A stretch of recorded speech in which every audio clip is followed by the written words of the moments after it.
back to DisClaymer, episode number 6. I'm very excited, not only because it's episode number 6, but I have a very special guest for you guys today. So if you don't know, you're about to know it all health, aka Noah Kunzelman. Let's dive in. This is one of my favorite influencers, or just in general. I've been looking forward to this conversation. So welcome, Noah Kunzelman. I think it'd be most valuable for our audience just to get a little bit of a better understanding of who you are and kind of what got you into health and wellness, creating content. You mind sharing a little bit about that? For sure. So, I recently started posting on Instagram probably about like 6 months ago. I appreciate you calling me an influencer. I guess I influenced my small little community. You influenced Um, me. there, as long as it's one person at a time. But no, basically I started the account just because I plan on, and I'm still actively getting a certification for holistic nutrition through IIN, which is a natural path, kind of holistic, basically approach to health and wellness. It was the one that called to me the most of all the ones I looked at, and mainly due to like a lot of their focus on not necessarily so much the food side of it, but a lot more focus on like the mental health, the community, and all that, which I know we'll definitely touch upon quite a bit. But basically, I was one trying to get a further education as well as a little bit to help myself too. Like I've dealt with my own personal health struggles from two knee surgeries when I was in high school to then getting a really rare, I don't like to say rare, but like having like an anomaly kind of happen with like some blood count and bone marrow issues. So basically, I still don't know the cause of it. Um, it still is just kind of like something I'm actively working on. I may have to continue working on it the rest of my life. Who knows? You kind of just get the cards you're dealt with and you play the game. Um, Not letting it stop me in any ways. And if anything, I wouldn't be who I am today had I not had these like health scares of like thinking at first I had like leukemia and then thinking I had aplastic anemia and then Lyme's disease, like checking all this stuff. And fortunately, none of it has come back. So we don't really know why my blood counts dropped so low and my bone marrow like kind of started shutting it down. But I'm still actively like looking to figure out why. I think a lot of it has to do with the fact that I dealt with like an eating disorder. So while struggling through that eating disorder, just like it was never like something I malnourished myself in terms of food. I do think I malnourished myself in other aspects of life. Like during my lowest points, I completely cut off any sort of like connection or relationship with any sort of spirit. I'm not a religious, like, I don't tie myself to any one religion, but I believe in a creator, believe in a God and all that. So I have my own connection, right? So cut that off completely when I was at my sickest. Cut off people. I shouldn't say cut off people, but I avoided people. I never was like, oh, I'm no longer talking to you. It just was like I'm dealing with this like mental battle in my head where I just had a perfectionist mentality around food. Like I wanted everything I ate to be to the gram, to the T. Um, I was trying to basically just cheat code my health through food, and it doesn't work that way. So it's just been like a journey of just like exploring my spirituality, my mental health, my there's all these different areas of my life to just figure out like how can I get back to a balanced state without being like hyper focused on food, and do I really need to focus on food, right? So yeah, I guess that's my story. Got dogs barking. Dogs are always barking at this house. So yeah, man, that's me. I guess to a little bit of a T. I appreciate you sharing that. I feel like there's a lot of, little things that you touched on that are really that have really created the person that you are. And I like the way that you put if all this didn't happen to me, I wouldn't be who I am. It sounds like you, if I'm correct, it sounds like you're kind of recovering from like a health crisis. Is that um, a, a reasonable way to put it? And I say that partly because I'm recovering from a health crisis, with, other things as well, which I really relate to you. Can you kind of explain this bone density problem, or the bone marrow Mhm. problem a little bit more? And Yeah. So basically, I it's weird. I think, and you can probably relate when you are sick And if it's a long-term sickness, you don't really notice you're sick, right? I didn't really realize anything was wrong with me. Like I just like I had some hormonal issues, like libido was super low. It didn't really like at that time during like when I was at my I was really skinny. When I was really skinny, I just didn't really bother with like girls much or guys if you're into that, it don't really matter. But I just didn't have any attraction. So like I just didn't really think anything of it, but I would go still get yearly physicals. So I went for a yearly physical, and I've always kind of been teetering on a lower white count. So white count is basically like your immune system. Like if your immune system shot, and then that's a really your white count ties directly into like your bone marrow. So if your white count's low, you have some sort of immune issue going on, or sometimes it's a cancer related thing. It can either be really low, or if it's super high, they tend to like think, okay, some sort of cancer issue is going on. In my case, they thought I had leukemia because I was technically panstopenic, which is or panstopenia, which is all three of your counts are low. So like your hemoglobin's low, your white count's low, and your red blood cells are low. And platelets is something they also check in there too. So all that was just in the tank. And I was like, what the hell? Like I was like, I feel great. Like I'm running every single morning. I'm, eating good food. Felt like I was getting up, I was sleeping pretty well. Pretty well. And that's another thing too. Like once you start to like rewind the clock, you're like, okay, I wasn't sleeping well. I felt like shit every day. I But when it's so slow that it kind of progresses, that becomes your new normal. So it took this like doctor saying like, dude, you got to go like to a hematologist, you got to go to an oncologist. I didn't even know what the word oncologist was. Like I was like, I'm like, what the hell is that? And she's like, when she told me, she's like, don't worry, it's just just checking. I was like, well, what is it? She's like, oh, it's like a cancer doctor. And I'm like, whoa, okay, like this is like legit. So I went and saw one, and the first guy I saw, it was so funny. It's the irony is he probably gave me the best advice I could have got. Like he basically just told me, "Oh yeah, you should just go gain weight and cut out any like random supplements you're taking." And I was just like, "There's no way this is." I was like, "There's no way a supplement is causing all this." Like, I was like, "We gotta like figure something out." So I went to another one. The next one was like, "Yeah, we're gonna have to run a bone marrow biopsy, which is where they basically stick a big needle in your like back hip bone, and they extract bone marrow, and then they test it to see like the activity of your bone marrow. So if it's like hypocellular, that means it's very diminished, it's not working very well, which is what I had. So my bone marrow was operating at sub 15% of 100, like it's out of 100. um Fortunately though, they typically will find cancer active in your bone marrow, and that is a sign of leukemia. I didn't have any of that. So that is like someone up someone up there is, looking out over me. But I did have the hypocellular bone marrow. So now it's like, okay, well, what does that all entail? It's like, okay, well, your immune system shot. The doctor I saw recommended me go see another doctor. So I go see this other doctor, and just terrible vibes from like the first moment I walked in and started talking to the guy. Like I was just like, no matter what he says, like I shouldn't say no matter what he says, I'm not gonna listen, but like just somebody's just getting negative energy. Like and I get it. The guy's in downtown Detroit working at an oncology hospital. He probably sees the worst of the worst every day. So nothing against him, but basically he's just like, yep, it looks like aplastic anemia. And I'm like, really? Okay. And aplastic anemia basically is like your bone marrow shutting down. The only way to like recover is to get a bone marrow transplant. And I was like, what makes you say that outside of the hypocellular bone marrow? And he's like, just didn't really give me an answer. I did my own research. I know people are gonna be like, you can't be your own doctor. Like sometimes it's good to be your own doctor. Not too much though. That's something we could definitely dive into a rabbit hole on. But ultimately, I did my research, and I was nowhere near close to being like aplastic anemic. Like there's my levels were the only thing I was like close to with the bone marrow activity. But like all my like blood counts were way above the actual like threshold to be diagnosed with it. So I was like, screw this guy, I'm done. Left him. Didn't really have a doctor for a while. Well, I saw like one, but not like super. He didn't do much. He just kind of was just the same guy did the biopsy. He didn't really have any answers for me. He's just like, well, just try and gain some weight and see what happens.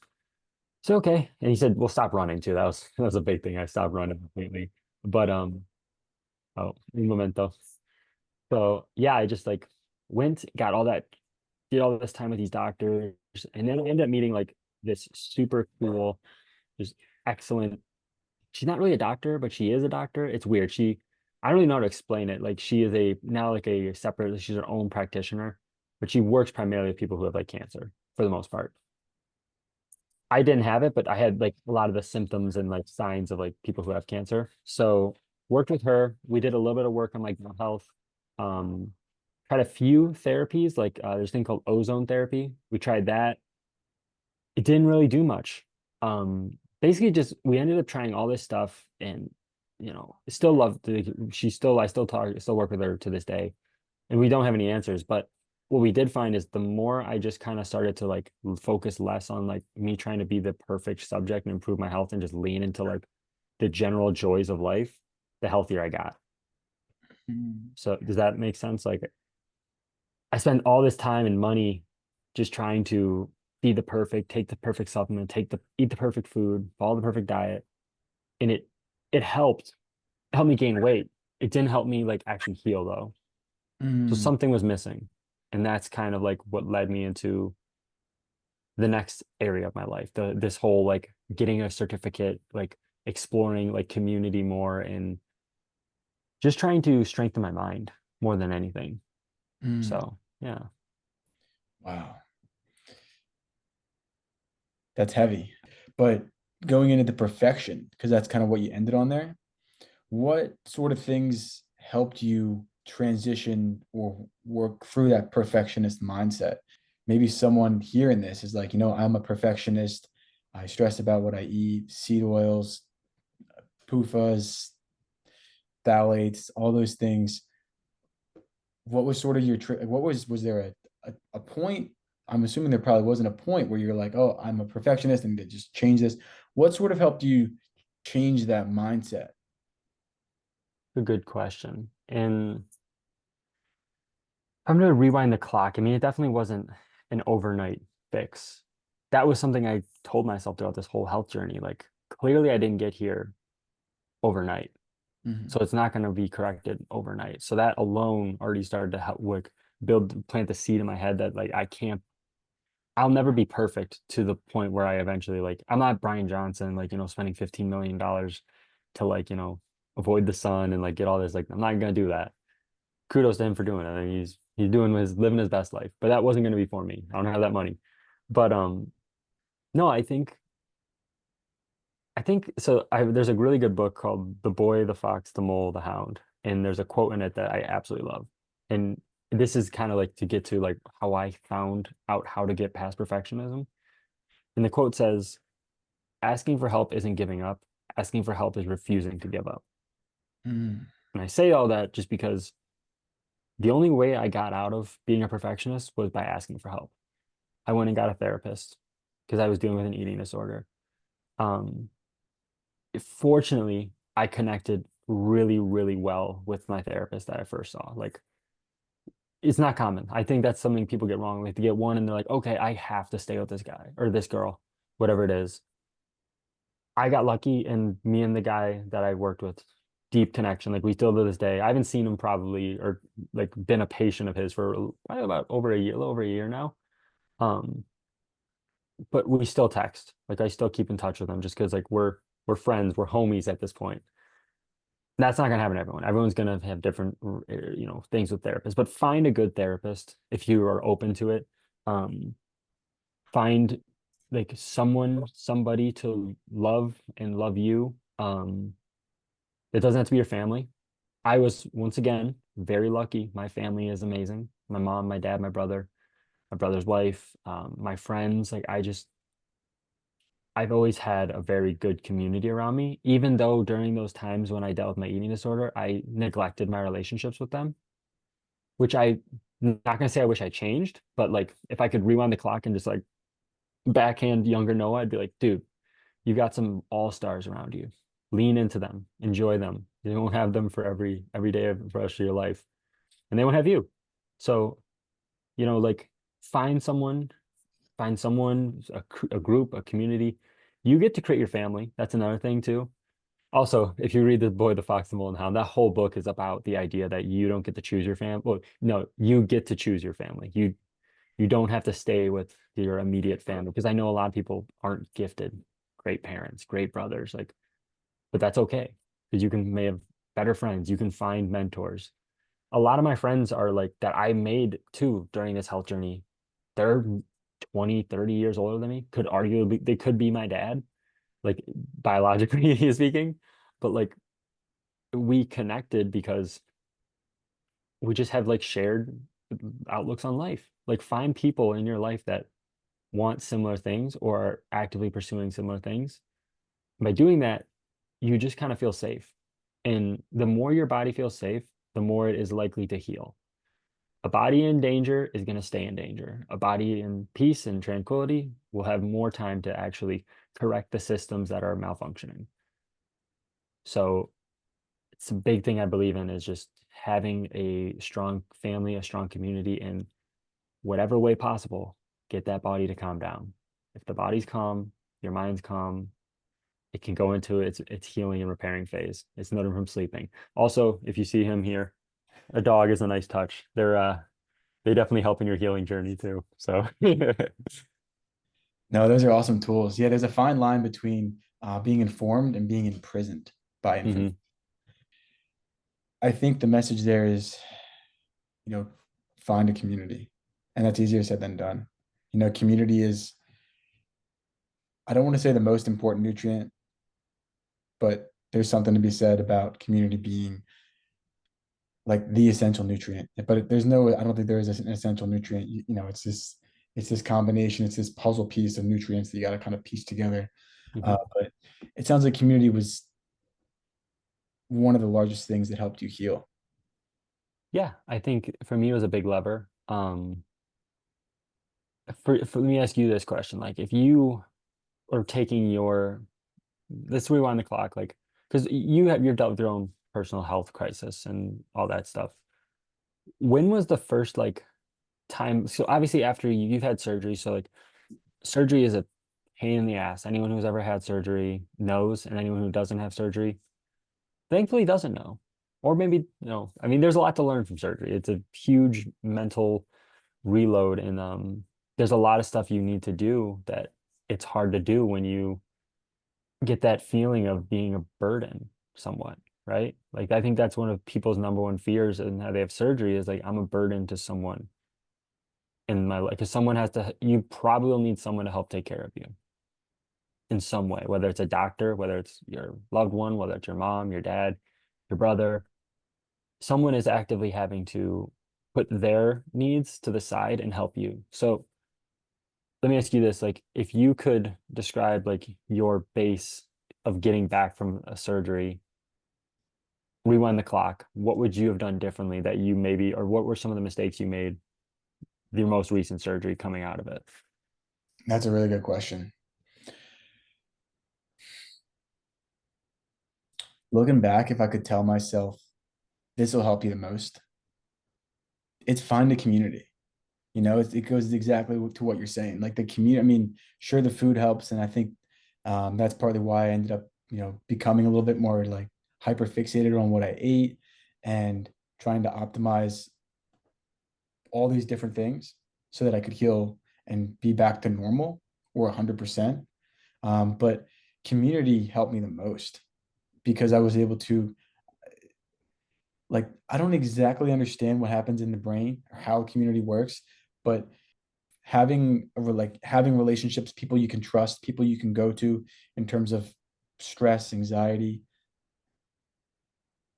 about certain things helps you almost feel understood and feels like you're a part of something bigger than what you are. Me saying this is a reminder to myself how important community is.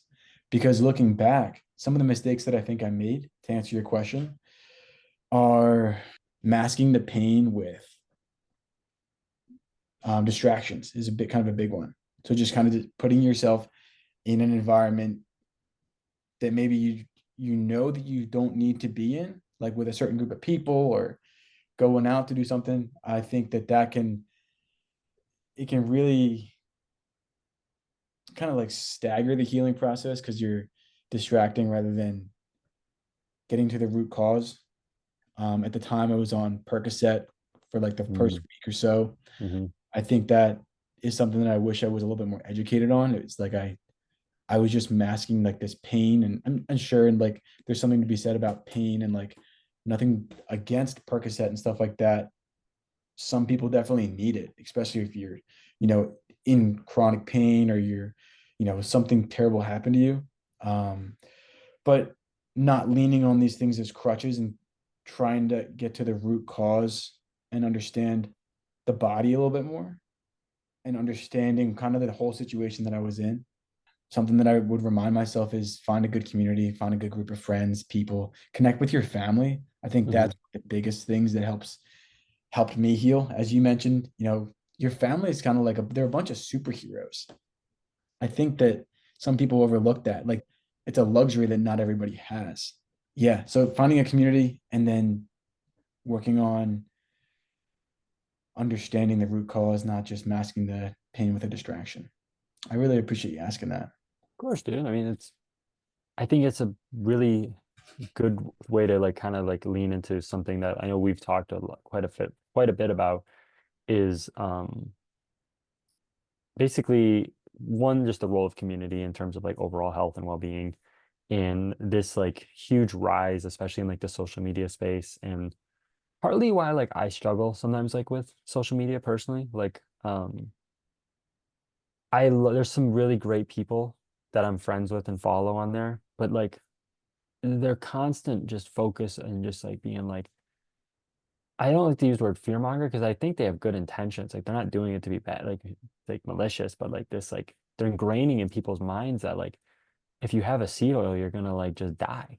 Like, I mean, like it's like you're done. Like there's nothing you can do. There's no detox in the world. Like I've heard some people say like it takes 5 years for them to get out of your system. I'm like, maybe. I don't know. Like I find it like I don't know. I don't know. I haven't done enough research to like really give like all like the evidence behind it, but I think if you want to like, because these people are all, this is all new stuff what they're doing, right? Like this whole avoidance of seed oils, and I get seed oils are a recent like uh creation, but then you have people like talking about like how vegetables are bad for you and all this stuff, and like I'm not someone who like consumes copious amounts of vegetables. Don't get me wrong, like I like them and I like get them because there's some nutritional value, but I recognize that if you look at like a nutrition profile organ meats and like real dairy animal proteins like they have most of the nutrients you need or eggs. I mean eggs are literally Earth's multivitamin.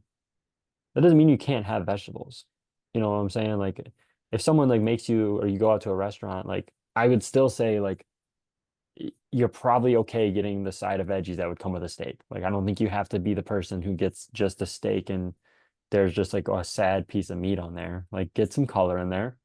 Yeah. I mean, it's not gonna, I don't think it's gonna destroy you. If anything, it might make you smile a little bit because who doesn't love colors? Yeah. But also, if your stomach doesn't agree with it, like I know very well, cauliflower is no bueno for me. Like it's just, it does not do well. I'm sure you've seen, I kind of do this whole thing, like I call it dots. So like, don't overthink shit. I big believer in that when it comes to nutrition. Like, just ask yourself these simple questions, like, did my body like it or did it not? Lean into more stuff it likes.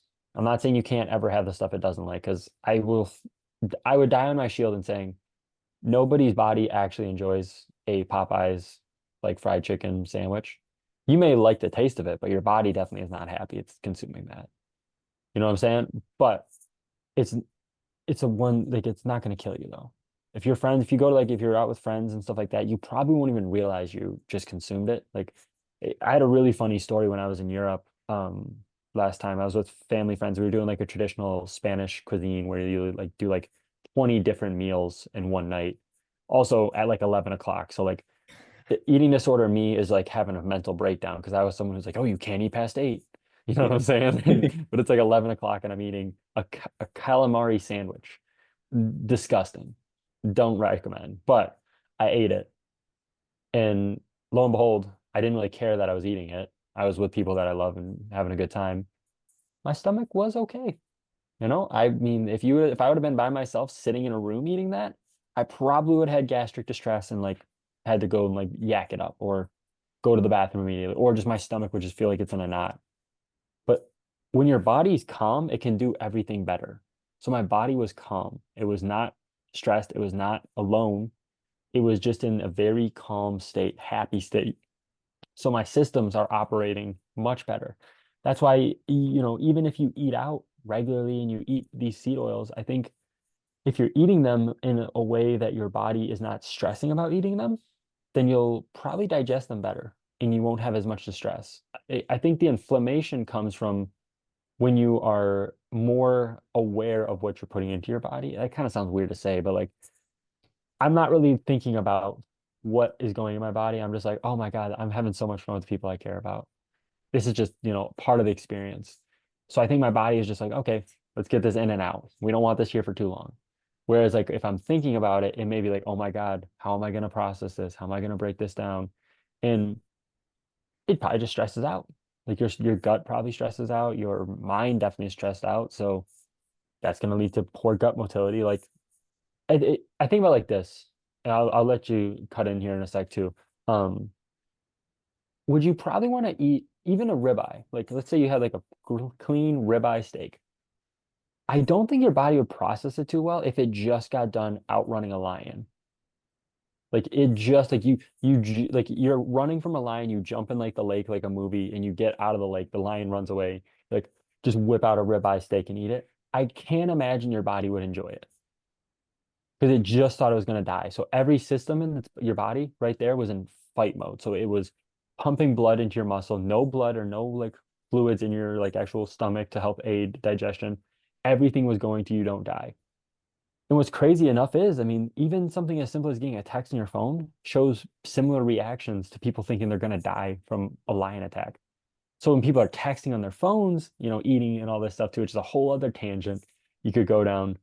Um, that really what I'm trying to get to is like if you're not calm and relaxed and you're not happy with who you are and where you are and the people you're with, you could eat, doesn't matter what you eat, you'll probably still have a reaction to it. It's I think it's just it makes sense if you think about how our bodies are designed to survive. So if you're stressed and you feel like you have to fight to survive, your system is not ready to consume food. 100%. It kind of goes back to that DOTS philosophy that you've created. The community aspect is it puts you in that calm state. Hmm. I mean, not all the time. If you're stressed about going out to meet someone new and you're going on a first date sort of thing, sure, you're gonna be a little bit stressed. But Hmm. sharing a Big Mac or a Popeye's chicken sandwich with your family occasionally, once or twice a year, it's like you said, it's not going to kill you. I mean, it's probably going to do more harm than good if you stress about it. I wanted to ask you two final questions. Yeah. So, what would you recommend to that person who's concerned about eating past 8 p.m. or whatever time that they've created? Um, what's something that you maybe told yourself in that moment when you were eating that calamari sandwich at 11 p.m.? Maybe you didn't do it at that particular time, but for someone struggling, they're like, I can't eat past a certain time. What would you remind them? Um, it's like a two thing. So there's a lot of things I could go to like help that rewired my brain to get past that because it wasn't an overnight fix and it wasn't actually when I kind of fixed or had the mental switch, it wasn't that night. And for instance, it was actually another night, once again with friends. It was Jack in the Box at 4 in the morning after watching my buddy have his kickboxing debut. So we hadn't eaten all day. I won't go down the rabbit hole, but ultimately, like, what I would remind someone is like, one, you're not going to be perfect. You're not like a high performance athlete, more than likely. Like, you're just you're a normal dude. And more than that, even, I shouldn't say normal dude, but like, because everyone's special in their own way. But like, you don't have to be perfect, really. But to kind of like the real thing I would rather get to is like, I was in Spain and their culture is to eat late, like super late into the night. Spain is not one of the quote unquote blue zones, but they do have a very, very healthy population. They're little outside of like I said, they're not like quite to the Sardinia, Italy, or like one of the blue zone levels, but they have healthy They don't have like a lot of heart disease. They don't have a lot of like obesity. And it's just how their culture is. They eat super late at night. Mhm. I would just kind of tell someone who's struggling with that is like, if you're like me, you got to have research to support your reasoning. So I would encourage people to look into blue zones, look into the mortality rates and the overall health scores of countries like Spain or I don't know for sure if like some of like the blue zone, like if you take Italy, for instance, I mean, those are right there. I don't know for sure like if they eat super late at night, but even like Costa Rica, which actually was grateful enough to visit for the second time just a couple weeks ago. You don't eat dinner till after the sun goes down. And you hear people all the time say, "Oh, you can't eat after the sun goes down." The sun sets at like 5:30, 6 o'clock year round. Not many people are even home to like from work before the sun's down. So how are you going to eat food? And these people live past 100 years pretty commonly in this one particular peninsula. So they're clearly eating after dark. If it's working for them and they're probably not overthinking it too much, you'll probably be okay. So I would say, like I said, the ultimate answer to that is if you are someone who struggles with like that whole mindset of like I can't eat past dark or I can't eat past 8, there isn't a whole lot of evidence to suggest. You can look at like blood glucose scores and like all that stuff, and even that data research is very like I don't know if I buy too much into it. I saying blanket statements like that, I know someone's going to be salty about it, but like generally speaking, like unless you're like diabetic, I don't worry too much about like how my glucose spike is from something. Just don't think it really, if I'm healthy and I have normal blood sugars, I don't think I have to worry about if I have a massive spike because it'll should stabilize. If anything, go for a 10-minute walk. That is the work of miracles post meal. So that's like I said, the ultimate thing, if you ate super late at night, just walk home from wherever you're at or walk a little bit after, and you will pretty much probably resolve any potential issues. Yeah, going for a walk will change your life. Yeah, it's always stepping, right, baby? Yeah, it's that's interesting you mentioned that. This is what I have been living by lately. Perfection is the lowest standard on earth. So there have been times where I hyper obsess about the amount of steps I get, making sure I go for my walk. When in reality it's that the walk should be the de-stressor, not the stressor. Mhm. So when it becomes the stressor, reminding yourself, okay, pull back. So same thing with eating back or eating out, eating late, don't let it stress you out. It's going to do more harm than good. Just take it easy, enjoy the meal, walk home. Get in the present, man. Like I think, I mean, I don't know how much like religious, like I know you're more of a Christian, right? If I'm not mistaken, right? Yeah. Mhm. Okay, beautiful. Um, I literally have right here on my desk, read that bad boy. I read all. I don't, I'm just very fascinated about religion. But if you ever look into like really like help with like managing stress, I do think Buddhism is a beautiful religion to read into. I think just the concept of it kind of actually touches on something you were talking about earlier. I forgot to mention, but um, like if you constantly are like trying to what be perfect and all this stuff and like like you think like you want to get oh you know what it was you want to get back to 100% from being like sick or like being unhealthy. I love the idea in Buddhism, like that the once you reach nirvana, which is their heaven, basically. This is my interpretation of it. So once again, if I offend any Buddhists, I will do further research and please send me whatever text you think I should read. But from what I've gathered from my own personal research is it's just kind of like nirvana to them is you can achieve while being alive. So you can reach their heaven while being alive. It's just once you realize life is suffering, but it's beautiful, right? Like you may never be 100% again. You probably never will be. You'll probably, most days, like, do I feel 100% today? No. My back's pretty sore. I hit legs for the first time in like 3 weeks on Tuesday and then did a yoga class at 5 in the morning yesterday. No, I'm pretty sore right now. So I don't feel 100%. But like that's just kind of how it is. Like you're never if you constantly think you have to have like the perfect day or have 100% day, you're just gonna set yourself a failure. Like there's no doubt about it. Just find the beauty in every present moment. Like lean into that. if you see a beautiful moment, take take stock of that. You see like a bird fly by, or like, you know, you see a tree that you've never noticed, like just be like, wow, that's dope. Because who knows, 5 minutes from now, you may be walking and some driver may almost hit you into their car, and then they flick you off or something like that. Not the prettiest moment of life, right? I Yeah. know these are like stupid like examples, but like it's just like life is gonna have lots of highs. It's gonna have lots of lows. Lean into the highs to overcome the lows, I guess would be the way to put that. I think that's beautiful. I think that's a good way to wrap up um, our conversation. I know we only have a little bit of time left here, but number one, thank you. I appreciate you being here. Um, Appreciate you, brother. I think you have some really beautiful insights. I think we should definitely have another conversation. I think your insight in terms of getting a therapist, getting a dog, and going for a walk, beautiful advice. Goes back to your message, Dot. Yeah.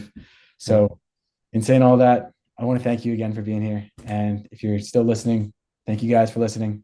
We'll see Noah soon because he's gonna be back on the pod.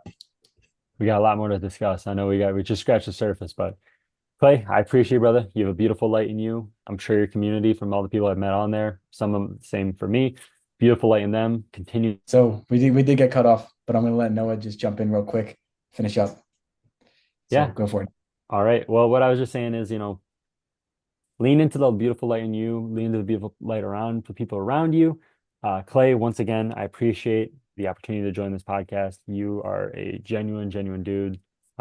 If anyone isn't following you, or, isn't on all the socials, do so.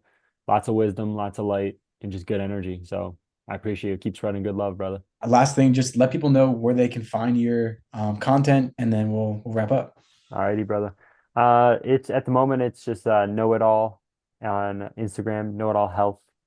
And basically, you will just see a lot of posts about someone who doesn't know it all by any means, talking about stuff he knows a little bit about. So always feel free to comment if you know more, and send me stuff though I can learn more. That's my big thing. I just always I want to learn as much as I can and help as many people as I can and live a fun, kick-ass life. Thank you so much, brother. Of course. We'll talk soon. Peace.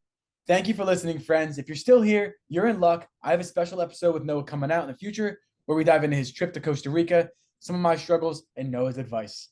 Thank you.